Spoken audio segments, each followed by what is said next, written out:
함께 읽을 하나님의 말씀은 사도행전 14장 19절에서 26절까지 말씀입니다.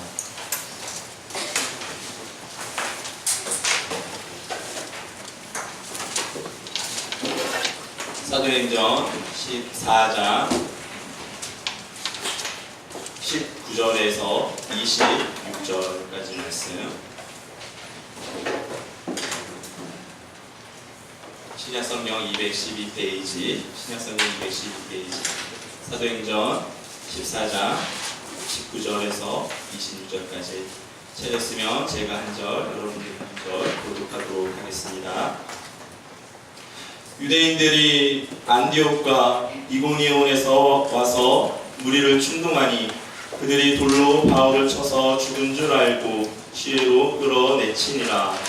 그들이 들어섰을 때 바울이 일어나 그 성에 들어갔다가 이튿날 바나바와 함께 더베로 가서 복음을 그 성에서 전하여 많은 사람을 제자로 삼고 루스드라와 이고니온과 안디옥으로 돌아가서 제자들의 마음을 굳게 하여 이 믿음에 머물러 있으라 하고 또 우리가 하나님의 나라에 들어가려면 많은 환난을 겪어야 할 것이라 하고 각 교회에서 장로들을 택하여 금식기도 하며 그들이 믿는 주께 그들을 위탁하고 비시디아 가운데로 지나서 밤빌리아에 이르러 말씀을 버가에서 전하고 아달리아로 내려가서 거기서 배 타고 안디옥에 이르니 이곳은 그 사도가 이룬 그 일을 위하여 전에 하나님의 은혜에 나타나는 곳이라.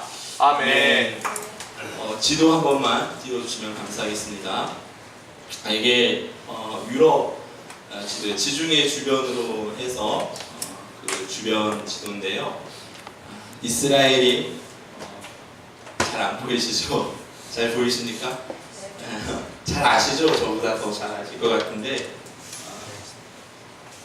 이쪽이 이스라엘이에요. 지금 말하는 여기서 그러니까 이쪽에서 여기서 바울이 출발해가지고 이렇게 건너가는 거예요. 이렇게. 그러니까 바울이 여기서부터 시작해가지고 여기가 지금 터키 지역이에요. 터키 지역. 여기 있는 지역에다가 복음을 전하고 거기 유럽으로 이쪽부터 유럽이라고 그러잖아요. 이쪽으로 넘어가서 여기가 그리스 지역인데 이 지역으로 가서 나중에 마지막에 로마서 사도행전 보면은 로마를 보아야겠다 하고 이쪽으로 건너가요. 그리고 또 로마서에 보면은 여기 스페인 서머나라고 되어 있는데 이 스페인까지 자기가 건너가기로 오네요. 그러니까 여기서 죽었다라는 설도 있고 여기까지 가서 복음을 전했다라는 이야기가 있어요. 그러니까 바울 때문에 바울이 여기서부터 시작해가지고 이 지역 그때 거의 유럽의 전 지역 그 이후로 이제 로마가 기독교를 국교화시키면서 전 유럽이 기독교 국가가 되죠. 바울 어떤 사람입니까? 대단한 사람이에요.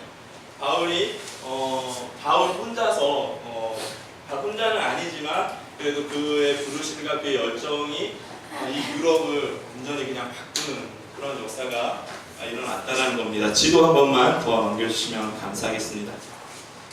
이제 오늘 이제 바울의 1차 전도 여행에 대해서 바울이 13장부터 이제 바울의 이야기가 시작돼요. 사도행전이 몇 장으로 되어 있는지 아세요?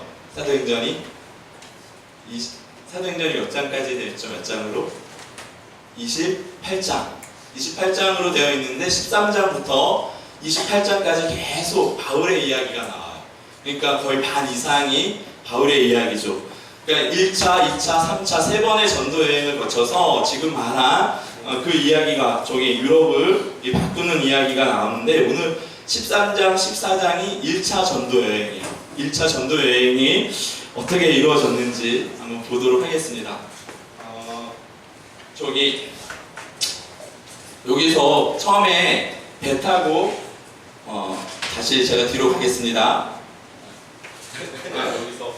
여기서 바울이 여기에 있어요. 안디옥이라는 교회에서 있다가 배 타고 이렇게 올라가요. 그래서 이렇게 지나가는데 먼저 여기 이 섬에 제일 먼저 도착하거든요.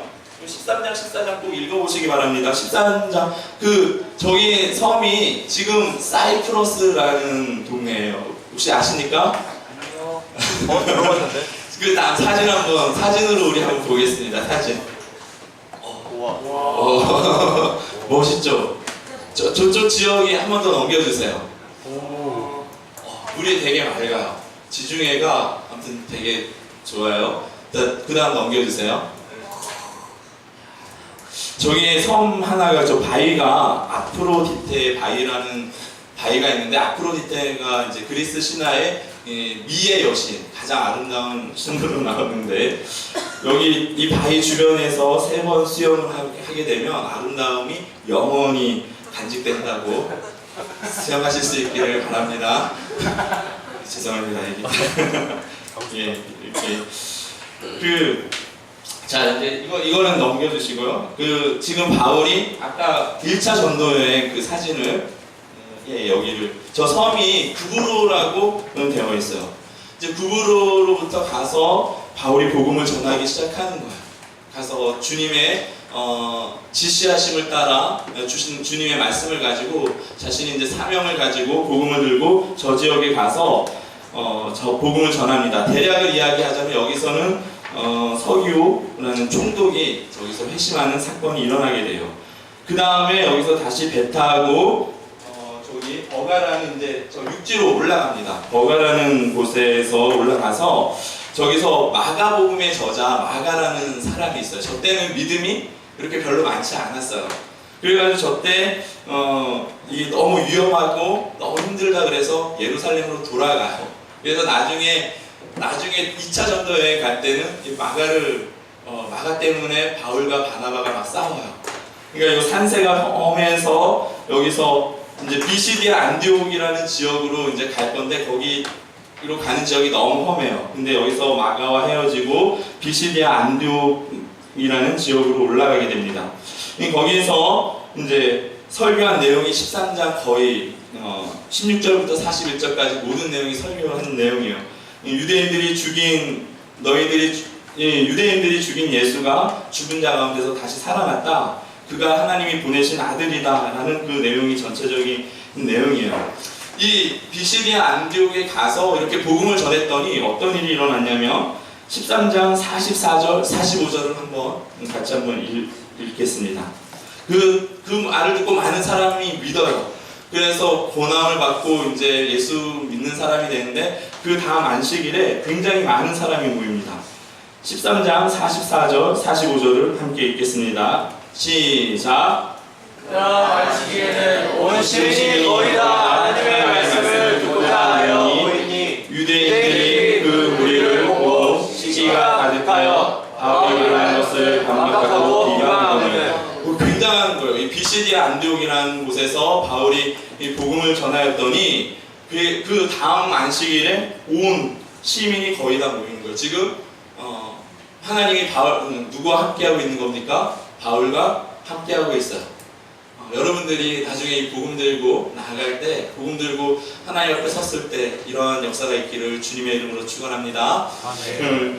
다 모였어요. 이제 그 장면을 보고 유대 종교가 약간 비슷한 데서 나온 것 같거든요. 비슷한 뿌리에서 같은 하나님을 이야기하고 유대인들이 이것을 보고 시기가 이때부터 시작돼요.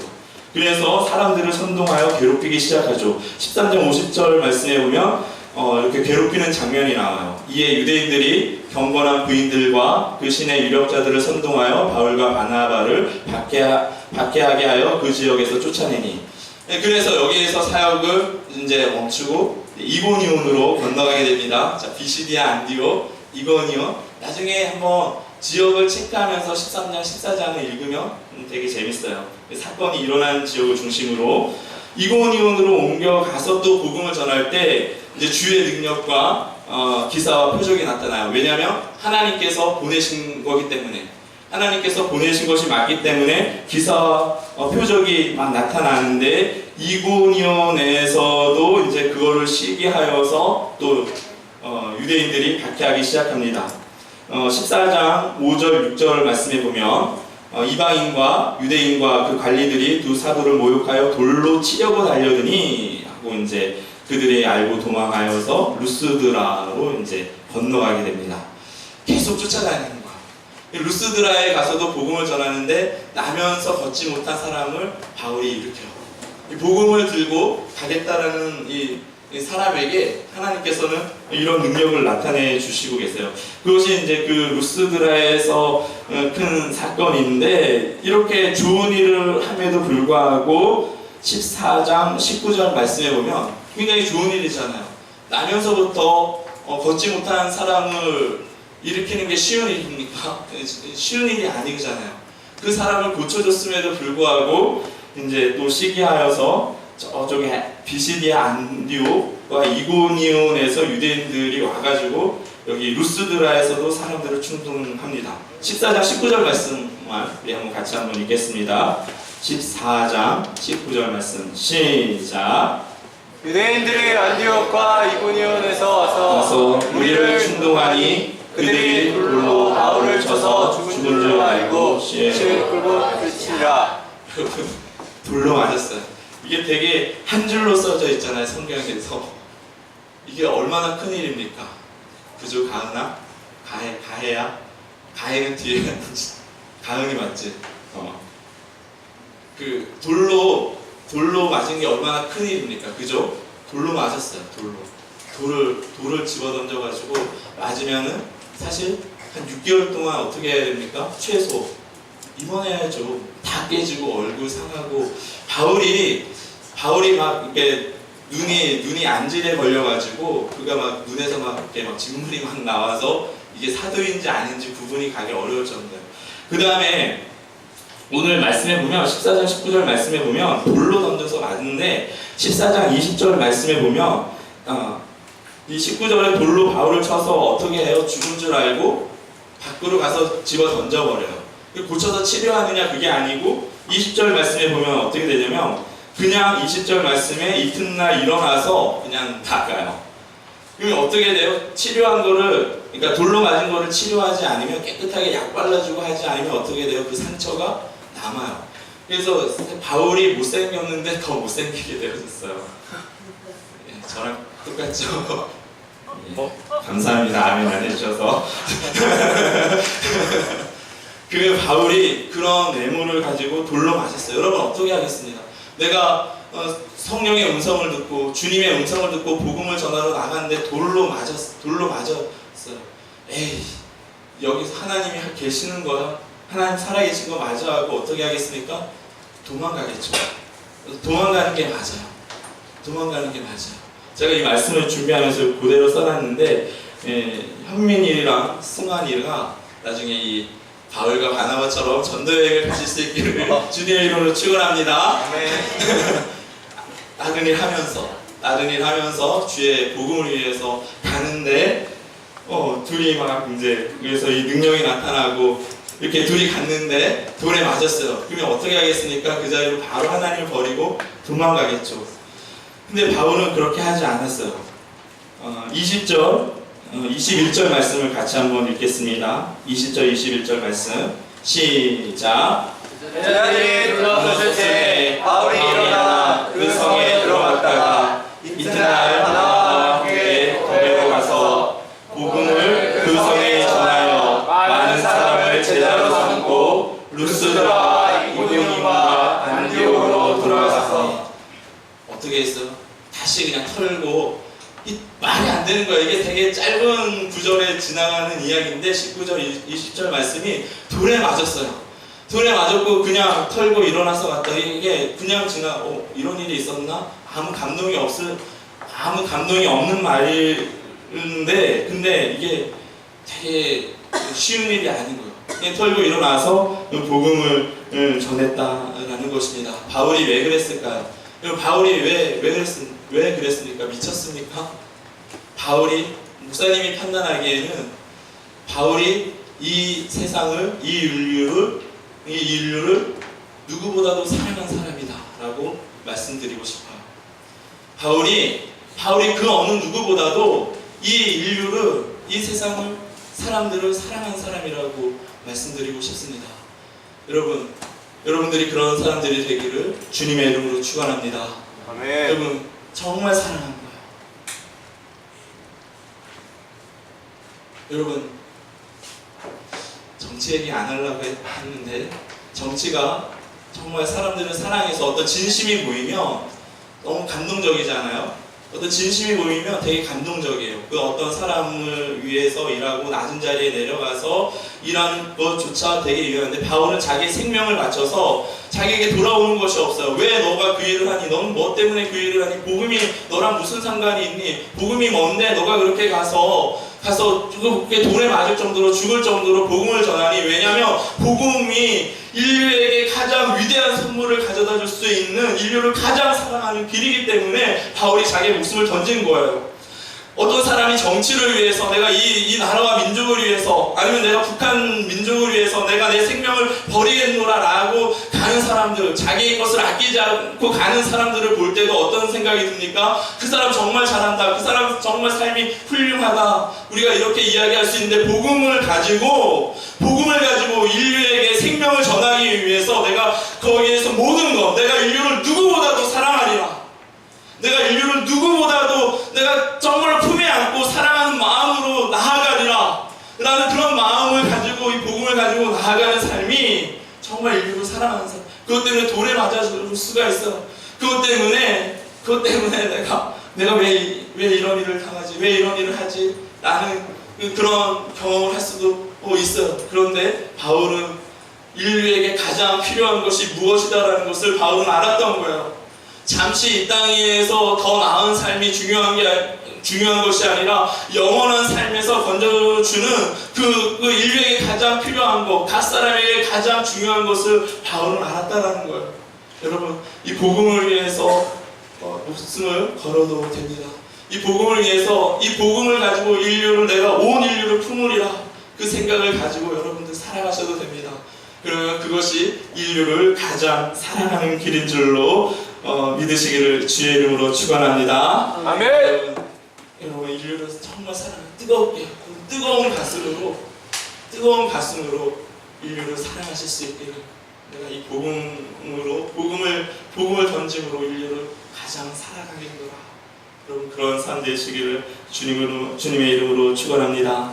언더울더와 아펜젤러 20대 초반에 미국에서 굉장히 잘 나갈 수 있는 그 의사들이 또 그 사람들이 우리나라를 위해서 왔어요. 근데 언더우드 아펜젤러는 이름이 알려졌어요. 그런데 이름이 알려지지 않은 많은 20대 청년들이 한국에 와서 복음 전하러 왔어요. 정말로 큰 마음을 품고 왔어요.